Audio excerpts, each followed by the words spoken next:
Oi, tudo bem? Meu nome é Patrícia Antonucci, eu sou advogada e a gente está aqui para bater um papo hoje a respeito do direito de imagem. Eu resolvi falar a respeito desse tema porque eu vou falar a respeito do direito de imagem, mas de uma maneira ampla e geral. De repente, durante o nosso bate-papo, a gente pode chegar e falar de determinadas situações que estão hoje em dia na mídia e que eles entram nessa discussão a respeito do direito de imagem. Eu vou usar aqui a minha colinha da Constituição Federal aqui no computador. Para quem quiser, é só você colocar no Google e a Constituição Federal de 1988, ela vai aparecer para você. O melhor site é o do Planalto, onde está toda a legislação, que é onde eu normalmente pesquiso e uso, tá? Porque ela está sempre atualizada com as mudanças que podem ter sido inseridas nos últimos meses, nos últimos anos. Normalmente, quando a gente compra algum livro de legislação, de Constituição, Código, a gente tem que tomar o cuidado de sempre verificar se ele está ou não de acordo com a última atualização que às vezes pode ter acontecido naquela lei que você está pesquisando, né? Então, aqui no capítulo dos direitos e garantias fundamentais, que está no título 2 da Constituição, no artigo 5º, que é aquele que todo mundo conhece, todos são iguais perante a lei, sem distinção de qualquer natureza, garantindo-se aos brasileiros e aos estrangeiros residentes no país a inviolabilidade do direito à vida, à liberdade, à igualdade, à segurança e à propriedade nos termos seguintes. Eu falei que todo mundo conhece, mas se não conhece, deveria conhecer. Então, de posse, eu vou deixar aqui na caixa dos comentários o link para o site do Planalto, diretamente para a Constituição Federal, para quem quiser, de repente, consultar, verificar aonde eu li as coisas. Mas vocês podem ver que pelo artigo 5º, mesmo os estrangeiros, né, no caso os estrangeiros residentes, eles também têm guardados esses mesmos direitos que os brasileiros, né, e isso é uma coisa extremamente importante, porque muitas vezes a gente mora num país que não dá essa garantia para a gente, não sendo, né, alguém nascido ou que tem a cidadania, eles não dão essa mesma garantia de direito como a gente está dando aqui na Constituição Federal. Né? E aqui no inciso 10, são invioláveis a intimidade, a vida privada, a honra e a imagem das pessoas, assegurando o direito à indenização pelo dano material ou moral decorrente da sua violação. Tá? Vamos começar esse bate-papo, a gente até falando a respeito de quando a gente vê uma notícia, né, uma notícia em vídeo, a gente pode notar que as pessoas que passam às vezes atrás do repórter, tirando aquele pessoal que adora dar uma de papagaio de pirata ou quer aparecer, põe placa e tudo mais, eles normalmente não se fixam nas pessoas que estão passando ali atrás. Exatamente em razão desse direito de imagem. Porque se uma pessoa que passou se reconhece e não queria ser reconhecida, não queria aparecer na câmera, isso pode gerar um processo. Como eu estou falando aqui, isso pode. A pessoa vai ganhar, é outro ponto, é outra história.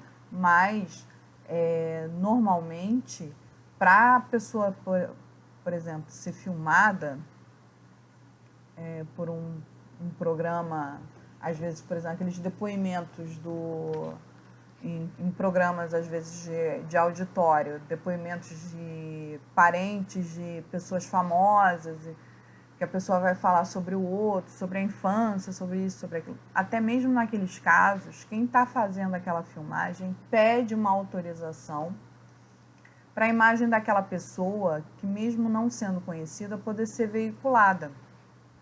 Tá? Isso acontece exatamente em função dessa questão dessa garantia desse direito, do direito à imagem. Desculpa. Um ator, uma atriz, quando ele é contratado, na contratação dele, no contrato que ele vai assinar, seja um contrato a partir de base seletista, seja um contrato pessoa física de prestação de serviço, ele vai assinar dispondo da sua imagem de alguma maneira determinada, tá? O que acaba acontecendo no caso do ator e atriz? O direito de imagem, ele é considerado conexo aos direitos autorais.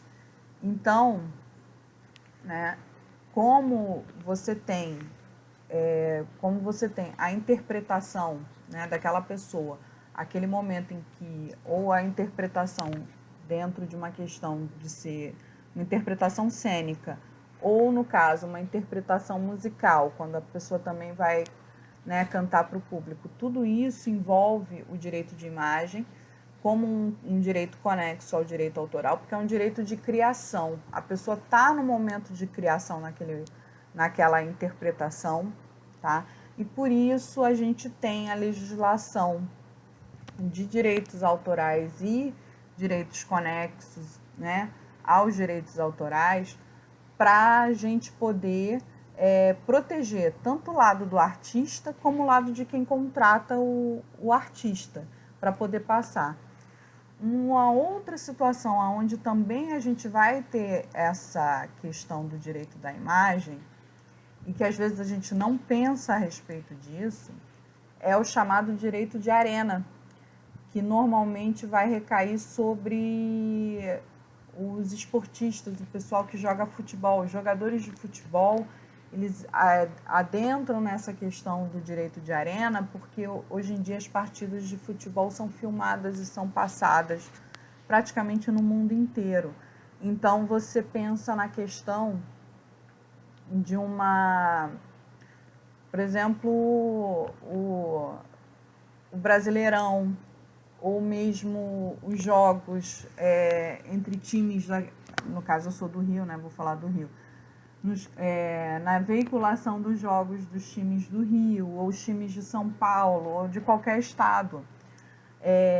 Esses jogadores, o juiz, o bandeirinha, todo mundo que aparece ali de alguma maneira, ele vai ter que estar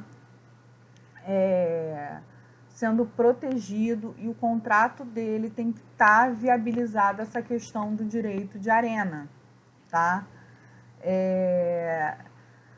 Então, isso acontece, né, que eu falei, para proteger tanto a pessoa da imagem quanto quem está veiculando aquela imagem, para a gente não chegar no fato de um processo porque a coisa não foi bem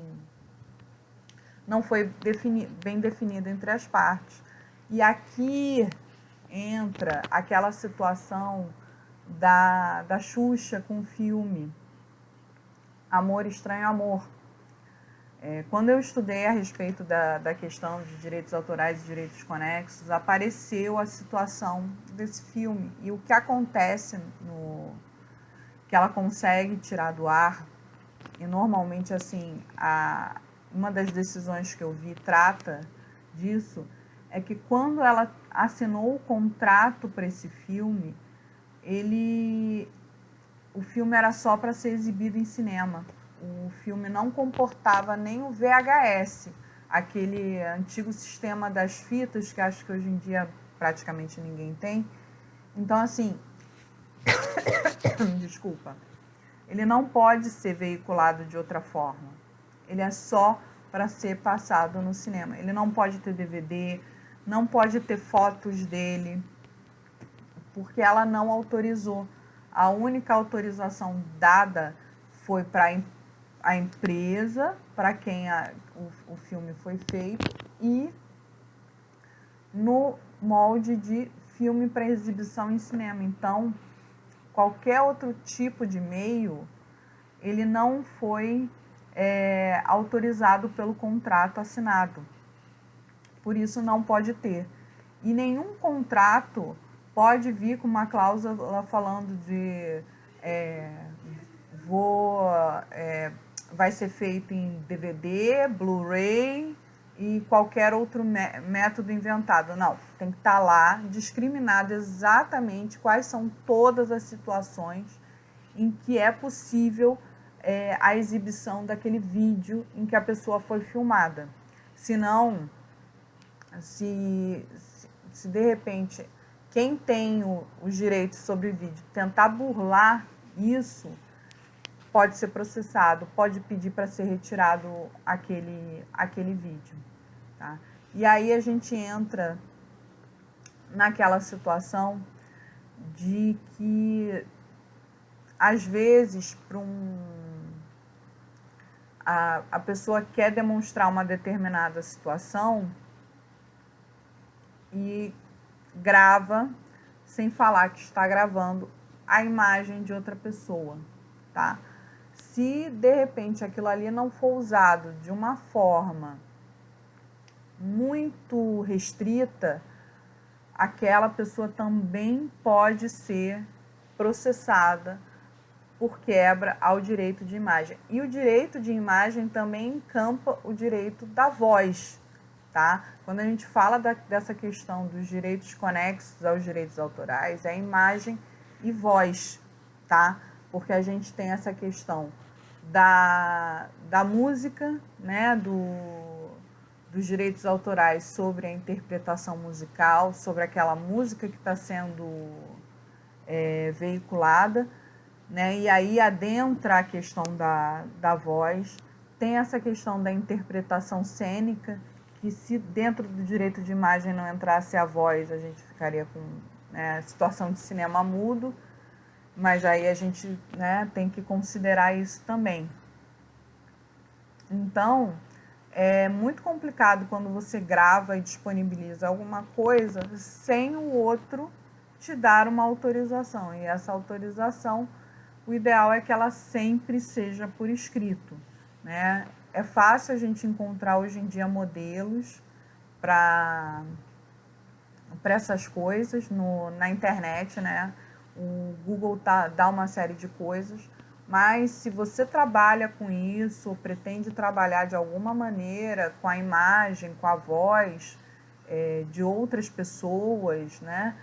O ideal é que, de repente, se você está em dúvida a respeito do que você está vendo, você pode até procurar modelos, pesquisar, estudar, mas o ideal realmente é procurar um advogado de confiança para que ele te auxilie, analise a situação e te dê a melhor forma para ser feito esse documento, tá?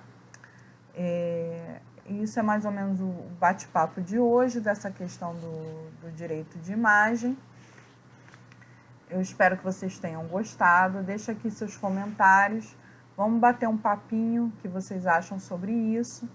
E eu fico por aqui. Até a próxima semana. Um beijo. Tchau, tchau.